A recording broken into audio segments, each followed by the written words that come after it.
You're listening to episode 171 of The Secular Buddhist.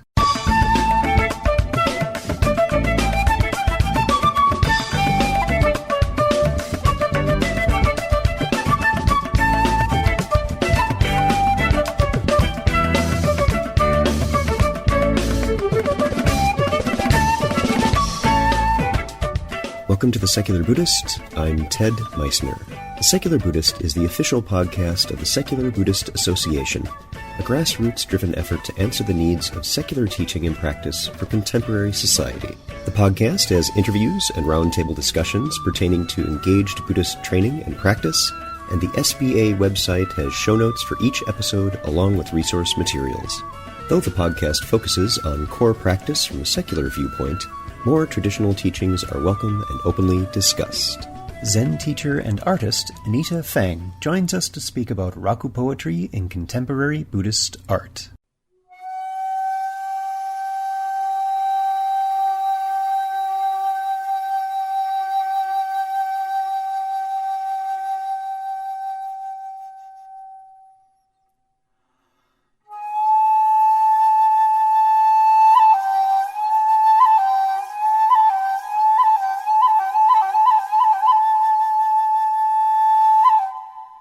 Early Buddhist art was missing one particular figure, Buddha.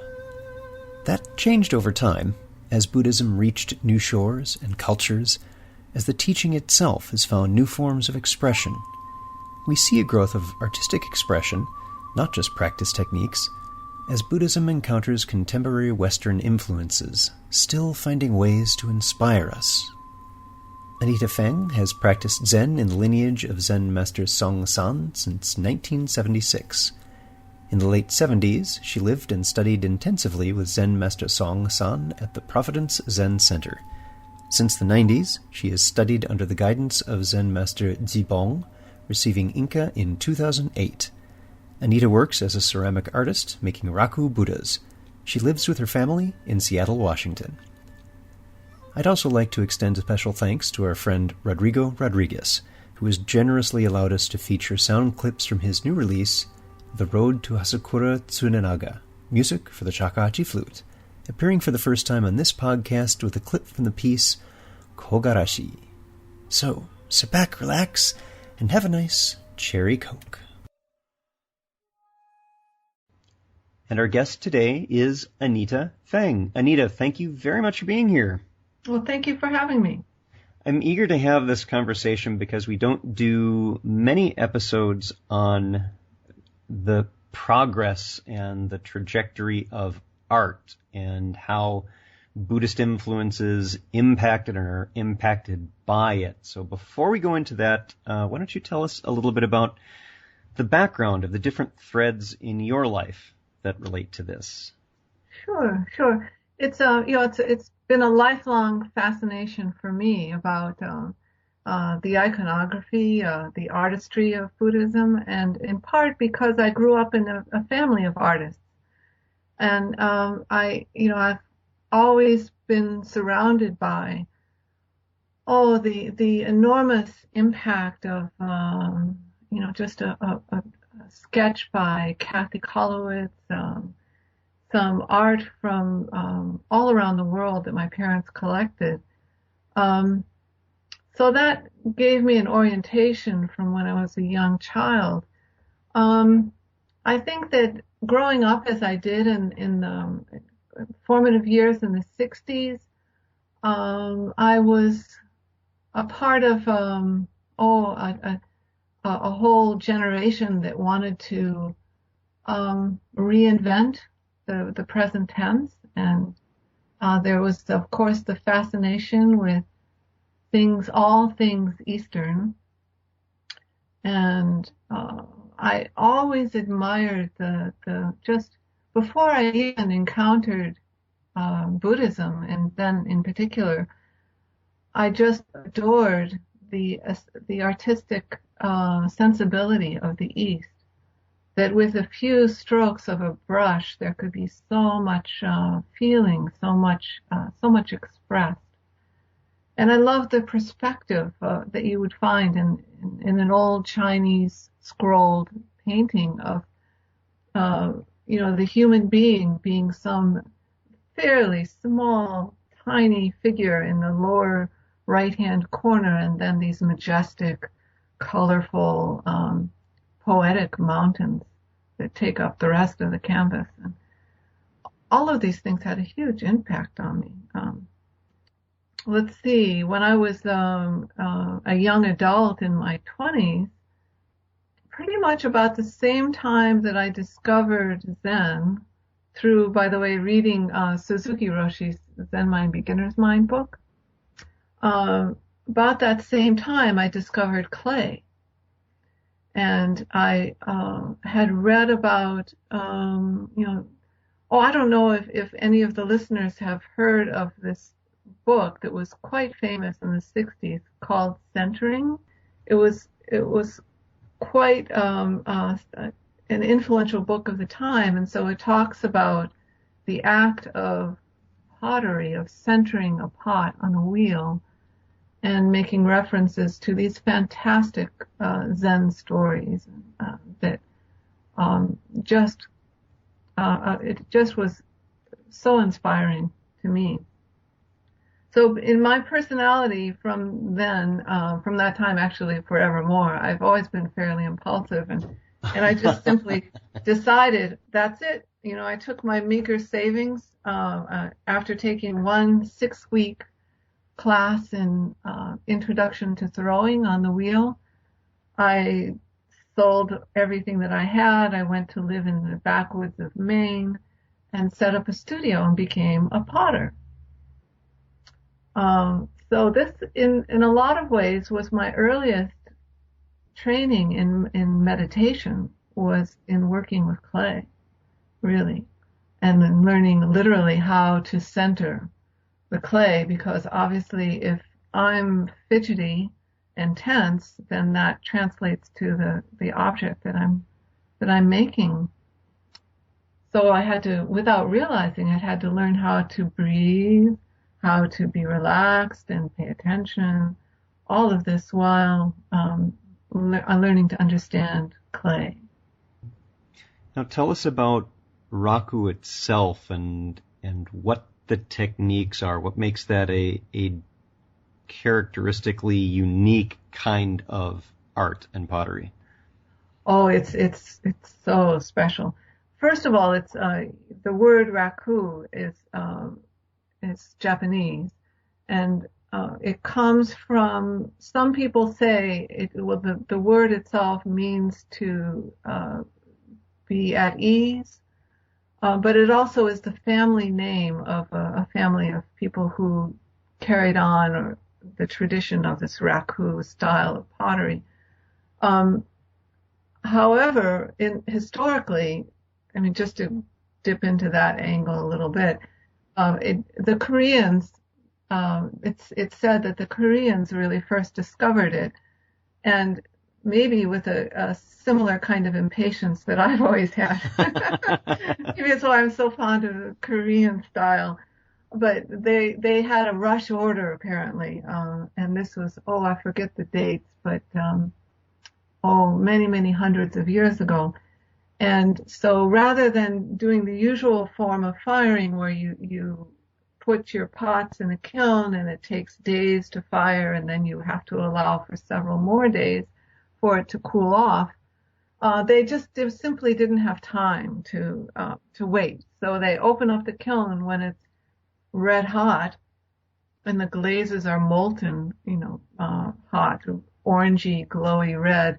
And with iron tongs, they lifted them out of the kiln and plunged them into some kind of combustible material.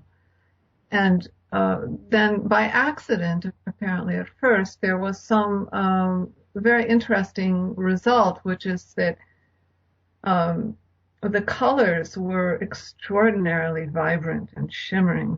And there was a certain kind of environment by having this molten glazed pot in combustible materials, is that it was starved of oxygen in certain places, and this created just an incredibly dynamic surface. And what I absolutely love about this process, one is that I must be a pyromaniac at heart because I just love playing with fire. And this is a technique of firing where I have to dress up in all kinds of, welder's gear, protective gear. And to this day, the Americanized version of Raku is that it's deliberately taken up to a certain temperature, the kiln is opened, and with iron tongs, I take my Buddhas out of the kiln and put them in, this is a little secret, but not a secret anymore. I put them in shredded junk mail. And that gives an incredible special coloring effect beyond what one would normally get with the more traditional pine needles or wood shavings. And poetically, it's just wonderful to make use of junk mail in this way. There's something that's just perfect about that. That's wonderful. If I'm going to be making original art Buddhist, it would be good to use what's at hand. Now, tell us about your exploration of your subject matter with Raku techniques of pottery. You do a lot of images of the Buddha himself, but what is the inspiration? What is the direction that takes? Why that particular subject? Oh, yeah. Well, I'll have to back up a few steps in order to answer that properly. I should say that for the first 30 years of my career in ceramics, I was making musical instruments out of clay, something entirely different. And it wasn't until I was living here in Seattle and I had a request from a dear Dharma friend and co-teacher in our tradition, the Golden Wind Zen Order. Anyway, he's an artist, and he wanted to know if he could just borrow my studio for a couple of weeks. He had some free time, and he had this idea himself to experiment with making Buddhas in some fresh and new and inevitably American way. And I said, sure, that would be fun. And he came and he started in on making things. He didn't have very much experience with clay, so I ended up being in the studio with him, helping him out. And then I was just completely hooked. We ended up making some Buddhas together. And really right after he left, I pretty much officially retired from making musical instruments. Mm-hmm. What kind of instruments was it that you were making at the time? Mostly ocarinas, and I don't know if most people know what they are, but they're a little kind of globular flute made popular by the Zelda games, which I think yes, a lot of people nowadays know of. I can't tell you how many emails I got from mostly young boys who were saying I thought that the ocarina was an instrument of legend. No, I never knew. No, they weren't that creative. No, they just didn't have the experience. They didn't know. But so I made ocarinas, I made drums and horns, kalimbas, anything that I could think of that was musical. So this was quite an abrupt shift because there was something that's so technically precise about making a musical instrument.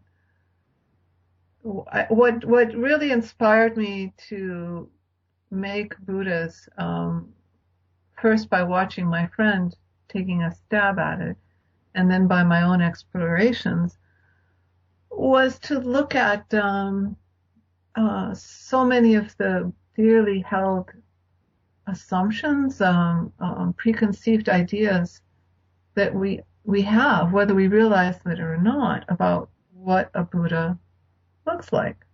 And it's funny how short our human memories are in terms of, even though we know better, because after all, most of the Buddhists, you could walk into Target, or Walmart or any number of major retail venues and see images of Buddha, and I guarantee you they're all Chinese or Japanese.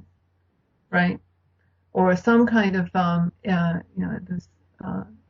kind of facial features that seems associated entirely with that part of the world.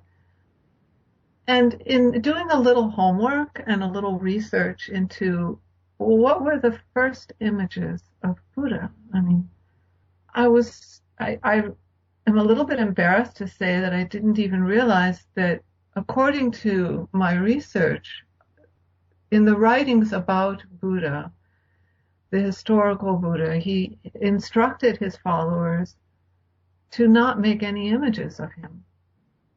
And that, I love that. I love that he said that. It's not, statues aren't important. I am not the practice. The practice is what you have yourself. And of course, this rings so true to all of us that practice today. And yet, anyway, so for, it's hard to say how long after, but 300 or 400 years after that, his followers did as he suggested, and Buddha was portrayed as empty space under a tree, or on a cushion, or as the wheel of Dharma itself, as that symbol. And then sometime later, maybe around the 3rd century, Common Era, there were probably Greek converts to Buddhism that portrayed Buddha as a Greek god, essentially. And if you look at these early images online, you see that he has this kind of Grecian robe and the Greek nose, and that's fascinating. That's really interesting. So then, in looking through over the course of all the years to see how the Buddha is portrayed in each culture that it meets is very beautiful. I mean, although we have long since stopped following his instructions, to not create an image of him, there is something clearly that is beautiful and inspiring and suggestive just to see this figure of equanimity. So as it is brought to these different cultures, how it looks in a Balinese version is just so, there's something that reflects the people that live there. Wouldn't you say? I mean, in the Japanese. Absolutely. And as do the practices within the tradition and the forms that we have reflect the culture in which they find themselves. Exactly. And so here in the West, now for some time, we have a great number of books, a great deal of literature that's looking at how to present the teachings in a way that fits our culture. I mean, specifically your side of the secular Buddhist is doing this, in a very significant way.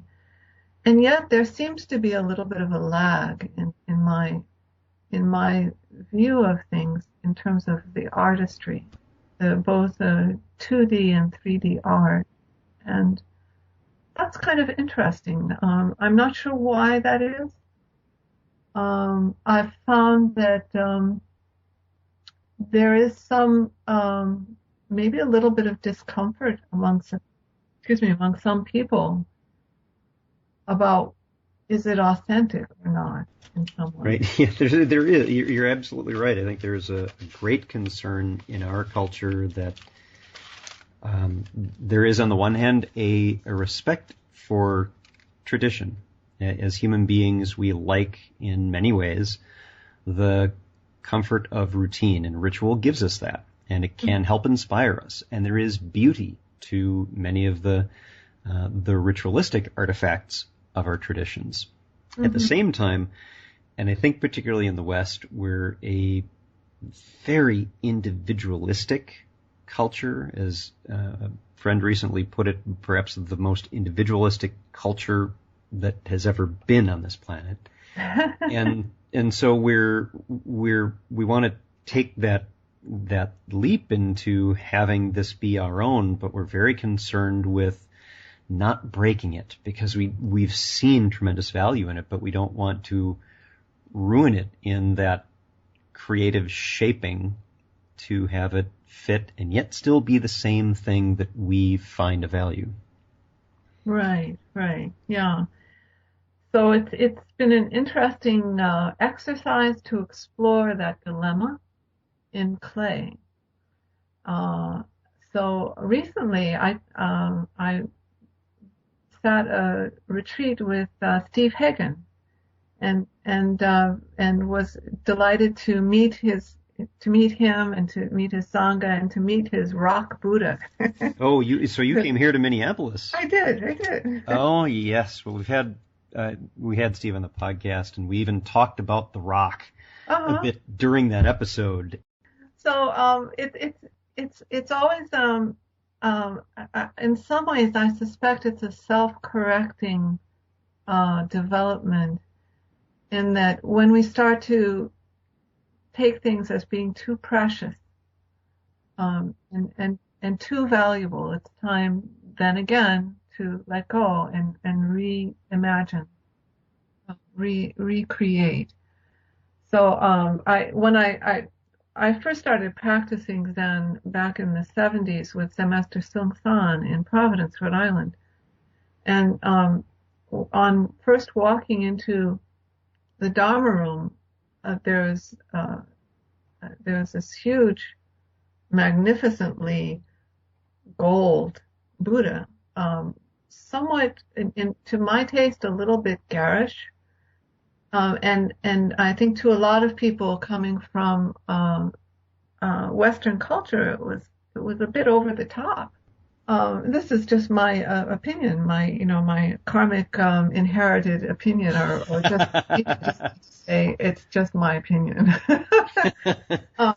But in Seattle, I think another powerful motivator for me to explore this topic is that in practicing with the Sangha here at the Blue Heron Zen community in Seattle, which is in the same lineage as the Master Seung San, there was originally a fairly large gold Buddha from Korea. And I brought it up to the community and said, well, would you folks be interested in maybe something a little different? A little something more us? Yeah. So, co-teacher and I, Eric Nord and I, we spent a weekend together making 3 large Raku Buddhas, and it was really funny in a way because we made these 3, and amazingly they all survived. I should say about Raku is that it's a very risky procedure, and there's a lot of guaranteed unpredictability, which is a bonus. I mean, we were talking about practitioners of Zen. Unpredictability is our life, so why not have that reflected in the art form itself? But anyway, so we made these 3 Buddhas, and amazingly, they all survived.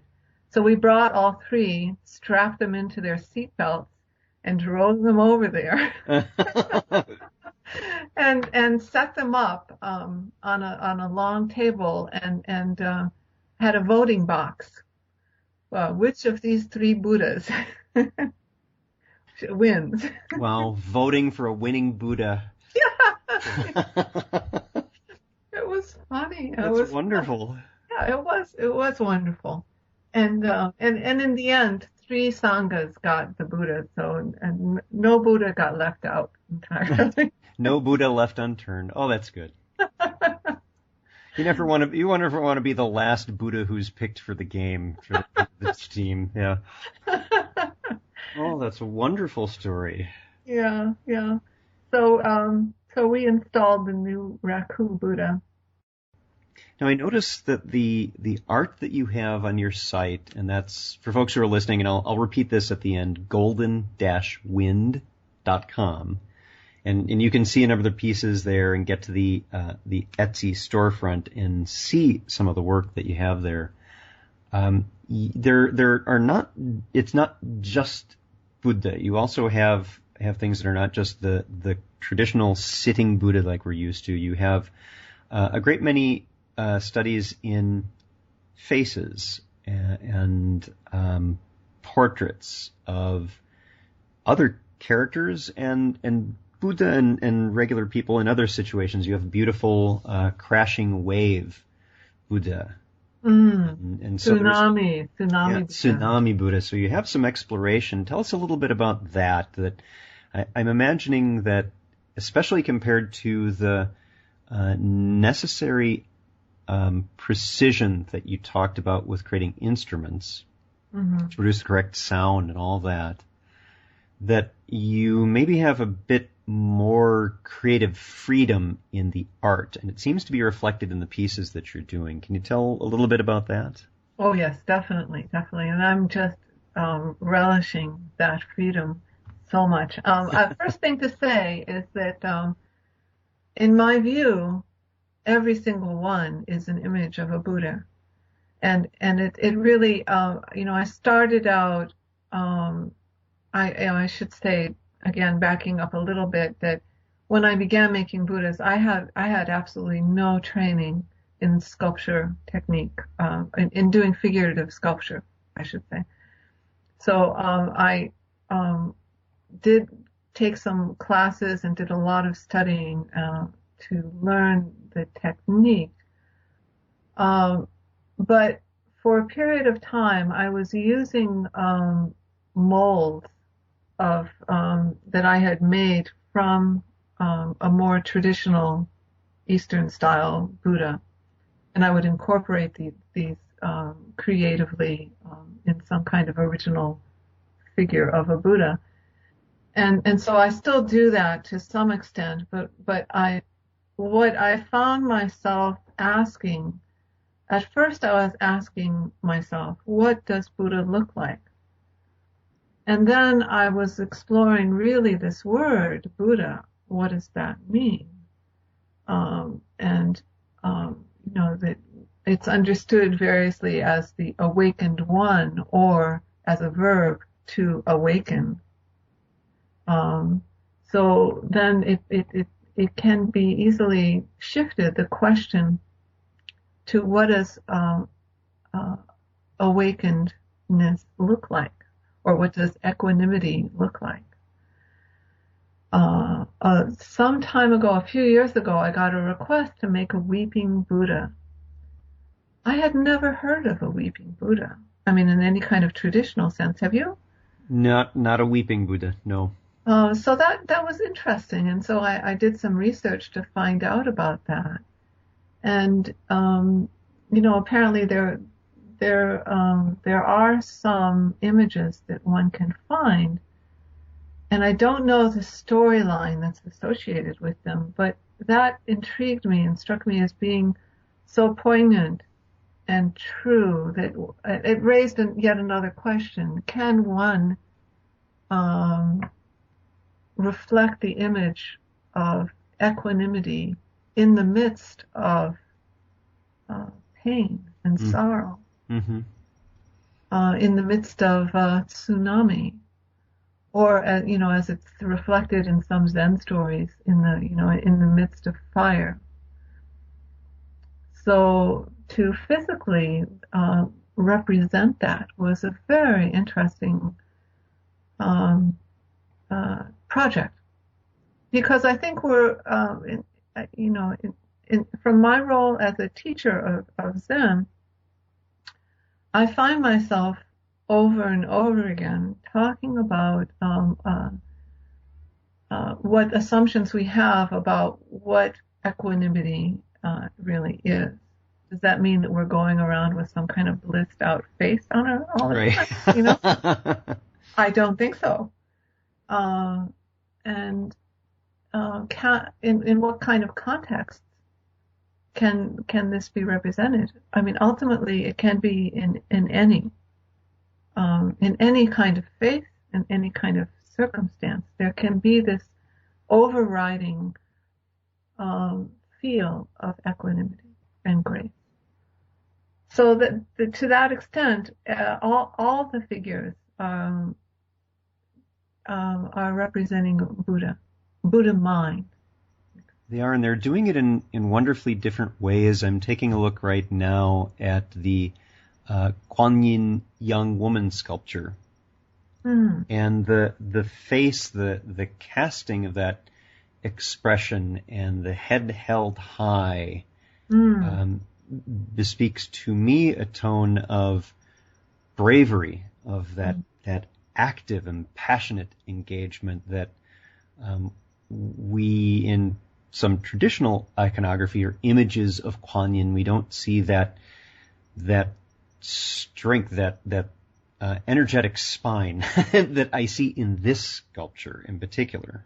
Thank you. Yes, and that brings up another interesting aspect to this artwork, which is how to create, to reflect dynamic energy and vitality within an object that's made out of clay.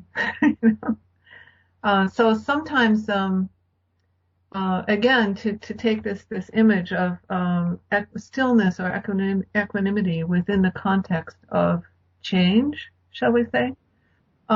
So my technique of very carefully, meticulously sculpting some features of a face, I combine that with a certain amount of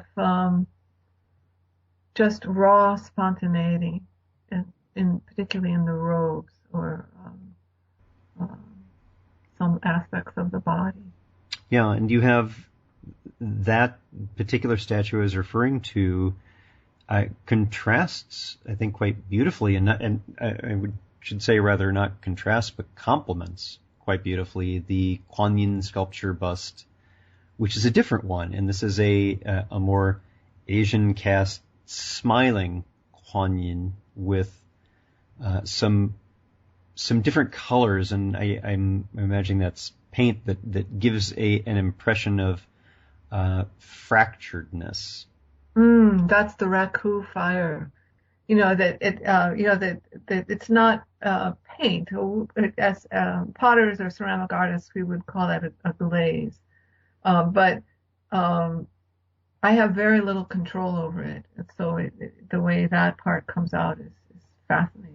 I think that contributes to hopefully the spontaneity of it. It does, yeah. It has a very, your subject is very clear, but there's an entirely different aspect to this traditional figure of Kuan Yin, and you can tell, and that's, I think, one of the wonderful advantages of art is that you do have that wonderful openness of creative exploration and expression to see what might be hidden under our surface understanding and even our in-depth understanding, and maybe looking at, well, what else might this be like?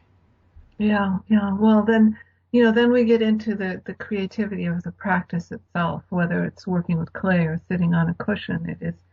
It is creative in that it asks that question. What is it? What could it look like? Yeah, what is this? Let's shift a little bit to another art form that you are also involved with, and that is writing. Tell us a little bit. You have a couple of books that I'll also be linking on the episode page for this episode, but you're also finishing up one now. Tell us about the writing and that part of your life.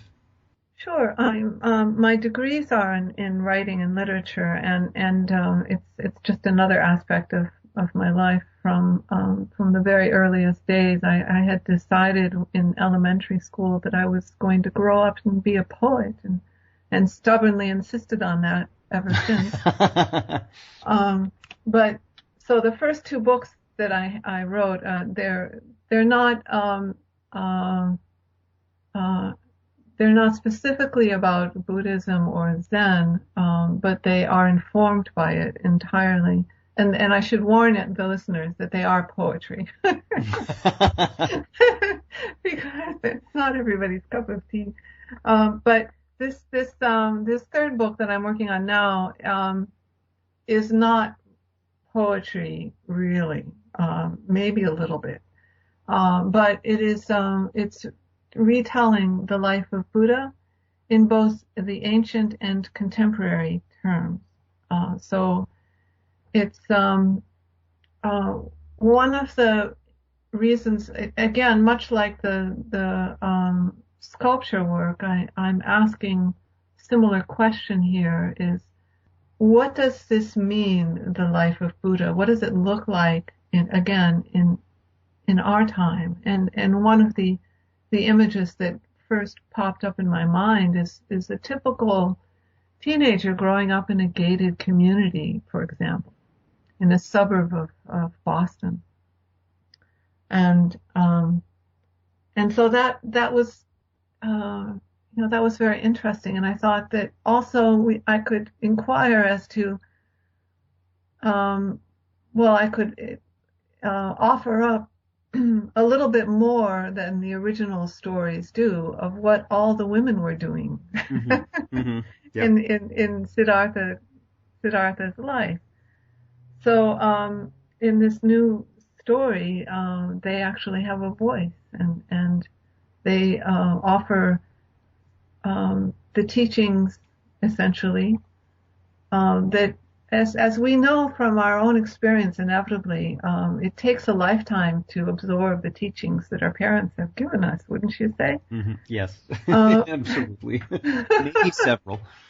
Yeah. Maybe we won't have enough time in this one life to absorb it all.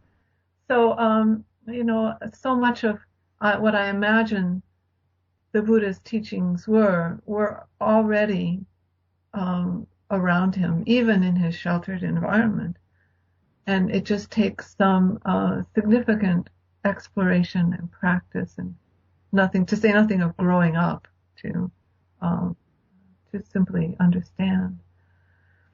So yes, that's another project that I'm involved in. Wisdom Publications is interested. I'm hoping they'll bite and take it on. Fingers crossed for you, because I'll be interested in hearing more about this, because we have a great number of contemporary books that are essentially retelling the teachings to make that more approachable, which is great. It's wonderful to see.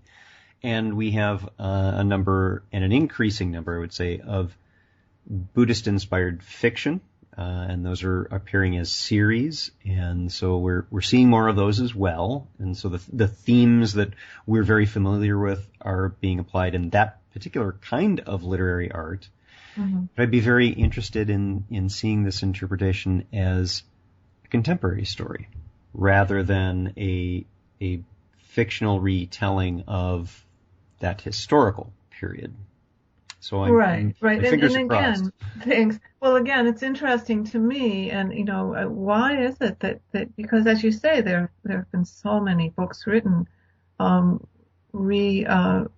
interpreting and making contemporary the Buddhist teaching, books about the history, but why so few that reinvent the story? So maybe it's just that artistic leap that, little by little. Well, I mean, a book that influenced me long before I encountered the practice of Buddhism was Siddhartha by Hermann Hesse. Hermann Hesse, yep. Yeah, I love that, and I must have read that when I was 16 or something. And I wished I'd encountered it at 16, because I didn't run into it till I was in my 40s, and I'm like, oh, where have you been sitting for the past couple decades? Yeah, that was really a beautiful book. Really, I read it again recently, and I wondered if it would still hold its power for me, and it really did. And he had some courage to write it the way he did, because he represented these different characters in the novel, really, as being all different aspects of Siddhartha. Mm-hmm. And that was fascinating. And that was very, very much a technique of his and his writings, was to explore these these multifaceted characters that are really all part of the same gem. Exactly. And the way they expressed themselves and showed up in the books. And in Siddhartha in particular, I liked the characters so much, and the evolution, the progress that they made, the change they went through over their lives, in particular the main character. And of course, Buddha steps in. He's actually not Siddhartha the Buddha. He shows up as a character who kind of steps in now and then. Yeah. And has these major impacts on the main character. And it was a wonderful read, and it's great to see books that one has found very influential in our younger days and pick them up again, and to find that they still have that energetic influence over us. Well, that's a good way to put it, because I think that one thing that art can do for us is that it really does do a kind of mind-to-mind transmission thing. And, we can read books about Buddhism and gain in our cognitive understanding, but there's something that happens to us in the experience of art, music, literature, or visual arts that hits us directly. Yeah, and that's one of the things that we keep repeating as a message here, is that being secular or a scientific materialist, which I hold both hands up, that's does not mean in any way that we still don't find inspiration, we still don't appreciate art, we still don't have this sense of awe and wonder at magnificent things. Of course we do. We're human. That's a human experience. Yeah. And there's no, it's silly to conceive of that being something that we would deny simply because, well, we think that's part of the natural world. And there's nothing wrong with that. That's okay. We don't need to rely on different kinds of stories about these experiences. We can let the experiences be wonderfully helpful and transformative on their own. Right. Well, the natural world is quite a work of art, as it is. Wonderfully so. Completely with you. Thank you, Carl Sagan, for Cosmos as one example. It's a great way to encourage us. Yeah. Well, our guest today has been Anita Feng, and you can find out more about her work on her website at golden-wind.com. And of course, I'll be linking that to the episode page for this episode. Anita, thank you very much for being here. Thank you so much for having me. It's been a wonderful conversation. I really enjoyed it.